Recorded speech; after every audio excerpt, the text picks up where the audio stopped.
नमस्कार, मैं हूं मिलिंद खांडेकर और आप देख रहे हैं साप्ताहिक सभा का विशेषांक। ये विशेषांक दिल्ली विधानसभा चुनाव को लेकर है।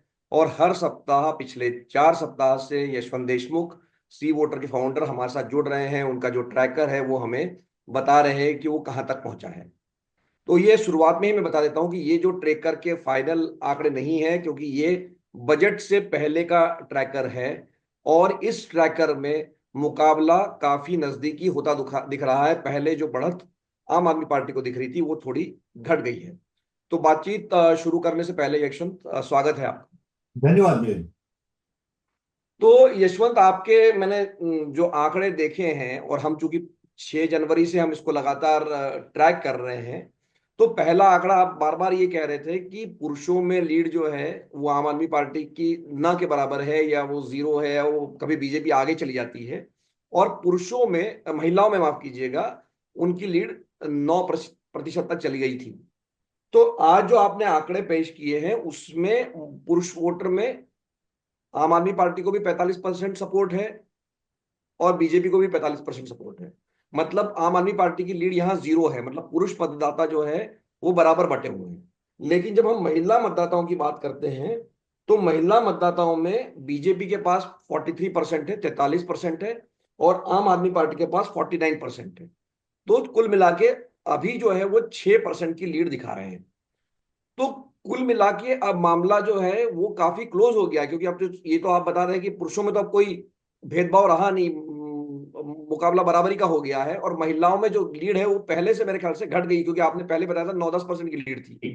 तो अब हम क्या समझे कि ये चुनाव कहाँ जा रहा है? ये चुनाव तो फंसता जा रहा है। देखिए मिलिंद, ट्रैकर का आनंद ही ये है कि हम उसे देखें कब कब क्या क्या हो रहा है, उसका क्या इम्पैक्ट पड़ रहा है। महिलाओं की लीड हमने लगातार रिपोर्ट की कि 10 दो 2 डबल डिजिट की लीड हमने हमेशा बोला कि रही है। लेकिन अब वो डबल डिजिट नहीं है, 12 से घट के 10, 10 से 9, 9 से आज 6% दिख रही है। इसका मतलब बहुत साफ है कि चुनाव हर रोज ज्यादा से ज्यादा करीबी होता जा रहा है। अब एक जो कल बीजेपी ने गुगली मध्यम वर्ग के ऊपर बजट की डाली है, उसका इम्पैक्ट तो आज और कल में समझ आएगा कि एक्चुअली में क्या हो रहा है। क्योंकि कल हमने जब ऑल इंडिया सर्वे किया था पोस्ट बजट, उसमें तो बहुत मैसिव टर्न अराउंड जो था नाराजगी के कमी होने का मध्यम वर्ग का आया था हमारे पास में आंकड़ा। दिल्ली के मध्यम वर्ग पे असर जो है वो आज और हम कल नाप रहे हैं। और अगर जो भारत में अंतर पड़ा है वही दिल्ली में भी अंतर पड़ा, तो आप इतना तो उससे अंदाजा लगा ही सकते हैं कि ये एक तरह से लास्ट मिनट की गुगली बीजेपी ने मारी है और वो काफी तेजी से गेंद उनकी अब। नहीं तो ये हम कोशिश करेंगे यशवंत कल आपसे दोबारा बात करने की, अगर ये डेटा चेंज होता है जो आप आज दिखा रहे हैं। रविवार को मैं बता रहा हूँ, रविवार की शाम को हम ये रिकॉर्डिंग कर रहे हैं, दर्शकों की जानकारी। लेकिन यशवंत, आपने ये फिगर नहीं बताया कि कुल मतदाताओं में कितनी लीड है। ये आंकड़ा आप नहीं बता रहे, ये आप अभी भी इस पे बच रहे हैं, क्योंकि पुरुषों में तो 0% लीड है, देखिए वो, महिलाओं में। नहीं आपका कहना सही है। और वो टर्नआउट का भी तो अंतर पड़ता है ना मिलिंद। आजकल महिलाएं टर्नआउट, हमने देखा महाराष्ट्र में उनका टर्नआउट ज्यादा ही हो गया पुरुषों से। उसका बहुत अंतर पड़ता है। लेकिन आप अगर ये मान के चलें कि दोनों का टर्नआउट लगभग एक ही है, बराबरी का है, तो मुश्किल से 3, 3.5% की लीड अब आपको दिखाई देगी आम आदमी पार्टी के पक्ष में। अब ये लीड ऐसी है जो जब आप उसके बाकी आंकड़ों को अध्ययन करें तो आप ये पाते हैं कि लीड महिलाओं से जनरेट होती है, दूसरी तरफ आपकी लीड आम आदमी पार्टी की जनरेट होती है लो इनकम ग्रुप से, दलित मतदाताओं से, मुस्लिम मतदाताओं से। जी। भाजपा के जो कोर वोट शेयर है वो आ रहे हैं मध्यम वर्ग, उच्च मध्यम वर्ग से आ रहे हैं, पुरुषों से आ रहा है, उच्च अपर कास्ट से आ रहा है, ओबीसी से आ रहा है। तो ये एक तरह से जैसे दिल्ली में दो फाड़ हो रखा है। अब दो फाड़ होने के बाद में हमें ये देखना होगा कि दोनों के ही ग्राउंड मोबिलाइजेशन में उस दिन सीटें किसकी, कौन टर्नआउट ज्यादा निकालता है। क्योंकि दिल्ली में तादाद ऐसी सीटों की भी बहुतायत में है जहां बड़ी तादाद में स्लम है, बड़ी तादाद में मुस्लिम मतदाता हैं, एक दलित मतदाता हैं, उनकी उनकी संख्या अच्छी खासी है, कम नहीं है। टर्नआउट कितना होगा ये एक अलग विषय है। कि हमने देखा है सामान्यतः दक्षिण दिल्ली में टर्नआउट बड़ा कम होता है, या जो मध्यम वर्ग वाले इलाके हैं वहां पे कॉलोनीज हैं उनमें टर्नआउट कम होता है, झुग्गी झोपड़ी का टर्नआउट ज्यादा होता है। ये बड़ी विचित्र सी एक चीजें हैं। अब कल का जो बजट आया है मिलिंद, उससे जो मिडिल क्लास में उत्साह देखने को मिल रहा है, उस उत्साह के कारण क्या उनका टर्नआउट भी होता है, लोग क्या वोट डालने निकलते हैं? अगर तो मध्यम वर्ग उत्साह के साथ में वोट डालने निकल गया कल के बजट जो घोषणा हुई है उसके ऊपर, तो आम आदमी पार्टी तकलीफ में आने वाली है। जी। तो यशवंत, जो आपने डेटा अभी जिसका जिक्र किया आपने, जो समुदाय वाइज अगर हम देखते हैं, तो जहां आम आदमी पार्टी को लीड है वो है दलितों के बीच में और मुसलमानों के बीच में। और वो लीड मैसिव लीड है, मतलब दलित समुदाय के बीच में 29% की लीड है, और मुस्लिम समुदाय में 61% की लीड है। तो सिखों का ग्राफिक हमने नहीं बनाया, लेकिन वहां पर भी उनकी लीड लीड है। है। तो ये लीड क्या बनी हुई है खास करके जब से कांग्रेस की एंट्री हुई है, या ये घटी है ये लीड? नहीं, कांग्रेस की एंट्री से कोई फर्क नहीं पड़ा है उसमें। देखिए, कांग्रेस का मामला कभी भी, मैंने जैसे पिछली बार बताया, किसी भी समय 7-8% से ऊपर गया ही नहीं। नीचे के लेवल पे 3% के आसपास वो अटका। आप मोटे तौर पे कह सकते हैं कि पूरे दिल्ली में कांग्रेस 4-5% पे ही ट्रेंड कर रही है।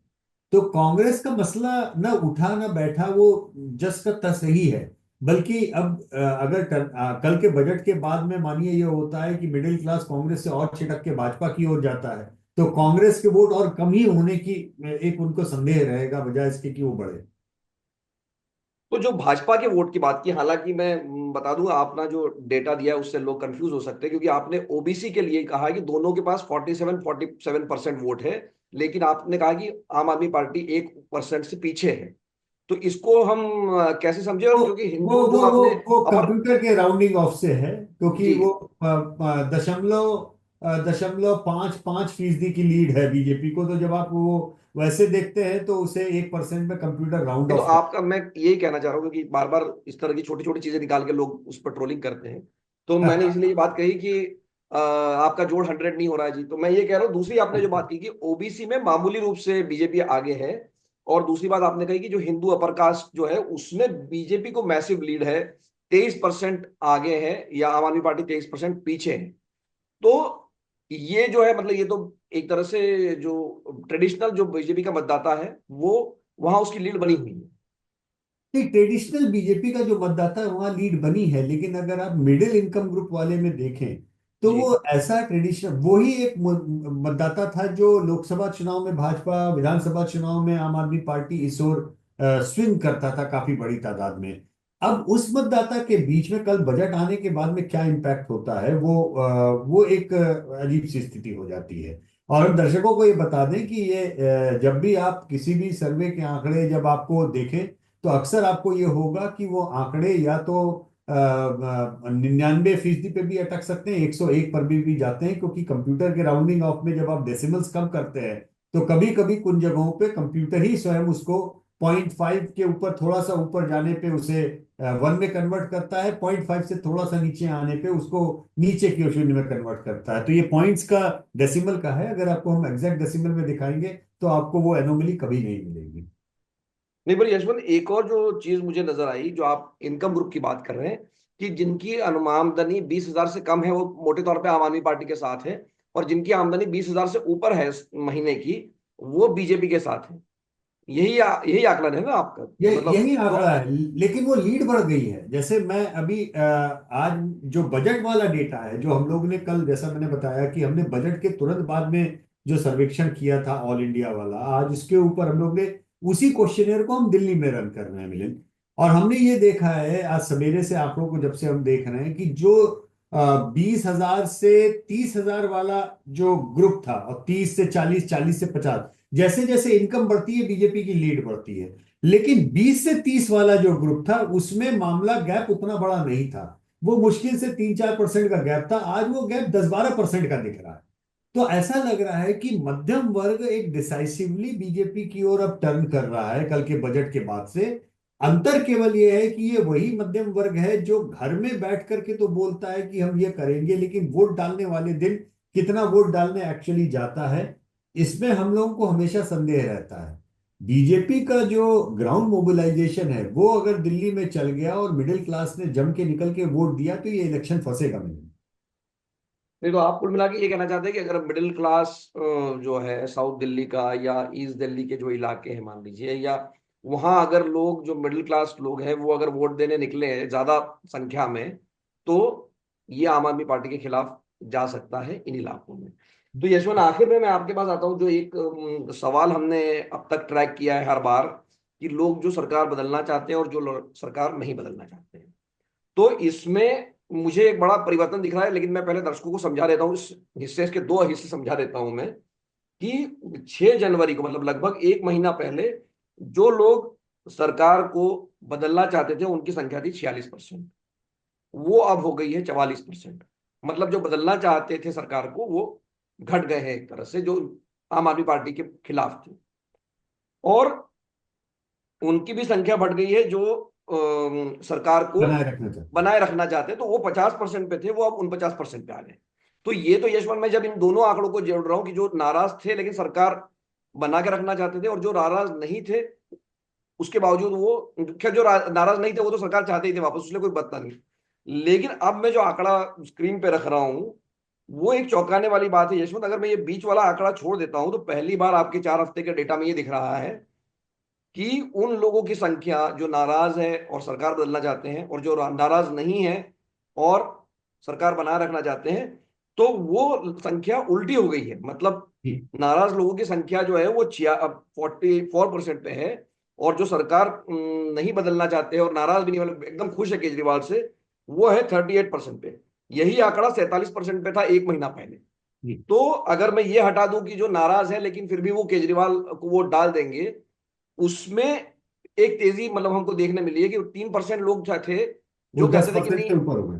वो 10 के ऊपर 11% पे चले गए। जी और मैं अगर ये दो आंकड़ों की ही तुलना करूं, जो अभी मैं बीच वाले को छोड़ दूं कि वो नाराज है लेकिन फिर भी इधर है, मतलब दोनों तरफ, एक तरफ नाराज भी है और वोट भी, उसको मैं हटा दूं, तो ये लग रहा है कि सरकार से नाराज होकर उसको बदलने वालों की संख्या, एकदम जो खुश कैटेगरी है उसके मुकाबले पहली बार 4 हफ्ते में ऊपर चली गई है। तो ये बिल्कुल। क्या माने, इस आंकड़े को कैसे समझे हम? देखिए ये कैंपेन का असर है। मुझे लगता है कि कैंपेन का बहुत सीधा असर पड़ा है लोगों। बहुत बीजेपी ने एग्रेसिवली कैंपेन किया, एक तो बात यह है पिछले 4 हफ्तों में, एक महीने में। और असर ये पड़ा है कि लोगों ने बहुत सारी कमजोरियां आम आदमी पार्टी की देखनी शुरू कर दी।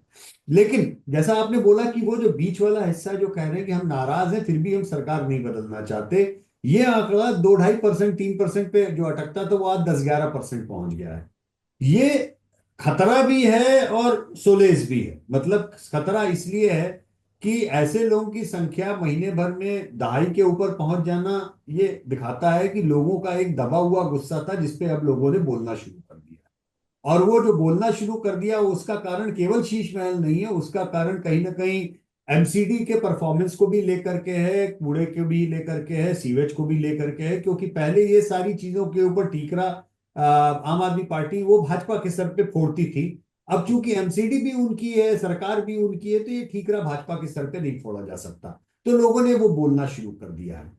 लेकिन जो उनके लिए संतोष का विषय हो सकता है कि ऐसे लोग नाराजगी के बावजूद भी कोई बीजेपी की ओर स्विंग नहीं हुए हैं, वो अभी भी इनके पास में बने हैं। लेकिन नाराज हो हैं और घर बैठ गए तो देखिए तमाम तरीके के ऑप्शन होते हैं ना। हम मिलिंद से नाराज हैं, हम किसी और को वोट दे देंगे। हम मिलिंद से नाराज हैं लेकिन हम मिलिंद को वोट देंगे। और हम मिलिंद से नाराज हैं, हम किसी और को वोट नहीं देंगे लेकिन हम घर भी तो बैठ सकते हैं। तो ये टर्नआउट के ऊपर असर बहुत बड़ा बड़ा असर करता है। तो ये पिछले एक महीने में ये टर्न अराउंड हमने देखा है कि लोगों ने गुस्सा व्यक्त करना शुरू कर दिया है। वो एविडेंटली आ रहा है ट्रैकर में। बावजूद इसके गुस्से के अभी भी कहीं ना कहीं उनके मन में ये भाव है कि नहीं, फिर भी सीएम इसको बनाना है। क्योंकि आम अरविंद केजरीवाल की अपनी जो सीएम वाली रेटिंग है वो 46, 47, 48, 46, ये इसी के आसपास अभी भी घूम रही है, उसमें कमी नहीं आई है। तो अरविंद केजरीवाल अगर वो 46-47% अपनी पॉपुलैरिटी सीधे आम आदमी पार्टी के वोट में कन्वर्ट करा ले जाते हैं तब तो वो सुरक्षित हैं। लेकिन अगर ये कन्वर्जन नहीं होता है तो उनके लिए दिक्कत होगी। अब कन्वर्जन क्यों नहीं होगा उसका कारण बहुत बड़ा जो है कल के बजट के कारण हुआ है।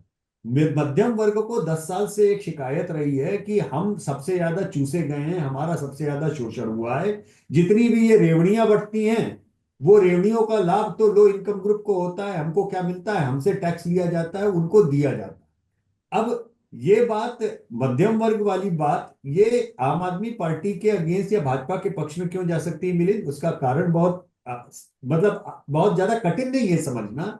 कि अगर पहली बार 10 साल में मध्यम वर्ग को ये लगा कि हमारे लायक कोई स्कीम आई है, हमारे लायक कुछ अच्छा हुआ है, और आम आदमी पार्टी को एक सोशल वेलफेयर वाली गवर्नमेंट चलाते हुए 10 साल हो गए, जिसमें मिडिल क्लास को ये लगे कि ये लोग तो केवल बिजली पानी और जो है वो जो फायदा है वो केवल समाज के निचले तबके को देंगे, और हमको तो इनकम टैक्स का फायदा रिलीफ का हुआ है। तो ऐसे में उनका टर्नआउट बहुत क्रिटिकल हो जाएगा। प्लीज हमेशा इस बात को याद रखिए कि टर्नआउट बहुत इंपॉर्टेंट फैक्टर होता है।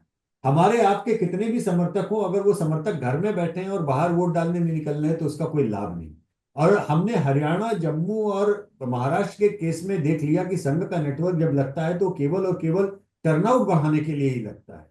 तो कल 5 तारीख को अगर तो संघ का नेटवर्क लग गया और ये मध्यम वर्ग का वोटर जो बजट के कारण अब काफी लुभावनी तरीके से भाजपा की ओर देख रहा है वो निकल गया, तो आम आदमी पार्टी के लिए संकट होने वाला। लेकिन अगर वो नहीं निकला और आम आदमी पार्टी अगर अपने दलित मतदाताओं की कॉलोनी और जो जो उनके झुग्गी झोपड़ी वोटर हैं, जो मुस्लिम वोटर हैं, जो लो इनकम ग्रुप वोटर हैं, अगर उनका टर्नआउट, जो कि ऐतिहासिक रूप से इन तबकों का टर्नआउट हमेशा ज्यादा रहता है, वो अगर मैनेज कर ले जाती है तो आम आदमी पार्टी सरकार बनाने में कामयाब हो।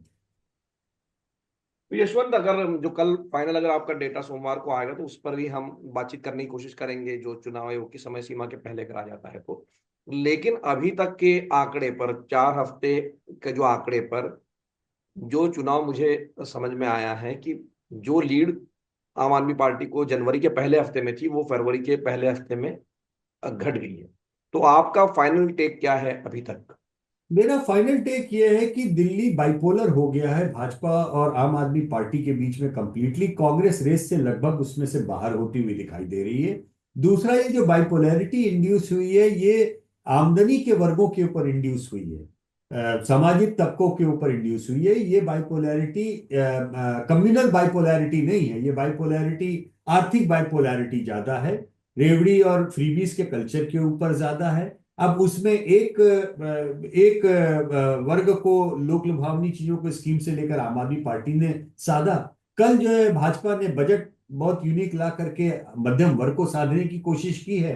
तो अब इन दोनों की लड़ाई में स्वाभाविक सी बात है, जो एक तरफा जीत की जो आदत 2 चुनाव से आम आदमी पार्टी को लगी है, वो एक तरफा जीत तो आप मान के चल सकते हैं, अगर ये आंकड़े हुए तो कहीं दूर दूर तक नहीं है। बल्कि अगर कहीं मध्यम वर्ग तगड़े से निकल गया तो वो संकट में भी, जीत की आश्वस्ति भी संकट में आने वाली हो सकती है। इस बात की भी संभावना अब दिखाई दे रही है। तो टर्नआउट बहुत इंपॉर्टेंट होगा और मध्यम वर्ग इस पे इम्पैक्ट कैसे रिएक्ट कर रहा है उसको देखना बहुत इंपॉर्टेंट होगा। बहुत बहुत धन्यवाद यशवंत, इस बातचीत के लिए। तो हमारे साथ थे सी वोटर के फाउंडर यशवंत देशमुख, जिनका हम ट्रैकर हर हफ्ते पिछले 4 हफ्तों से हम ट्रैक कर रहे हैं, और ये ट्रैकर अब साफ साफ बता रहा है कि जो गैप है भारतीय जनता पार्टी और आम आदमी पार्टी में वो घट गया है। बजट आया है, उससे मिडिल क्लास को बीजेपी अपनी तरफ खींचने में कामयाब हो सकती है। और जो गरीब तबका है उसको बार बार एश्योरेंस भी दिया जा रहा है बीजेपी की तरफ से कि जो पहले फ्री बिजली मिल रही थी, पानी मिल रहा था, वो हम देते रहेंगे। हर कैंपेन में, हर विज्ञापन में बीजेपी एक तरह से एश्योर कर रही, बल्कि हम कह रहे हैं इससे ज्यादा देंगे। तो बहरहाल, जैसे यशवंत ने कहा कि नतीजा इस बात पर भी निर्भर करेगा कि आखिर में टर्न आउट, जो वोट डालने कौन जाते हैं, कौन सा तबका वोट डालने जाता है, उस पर भी चुनाव का नतीजा काफी हद तक निर्भर करेगा। तो साप्ताहिक सभा का ये विशेषण देखने के लिए आपका बहुत बहुत धन्यवाद। यशवंत, आपका भी बहुत बहुत धन्यवाद। बहुत बहुत नमस्कार। धन्यवाद।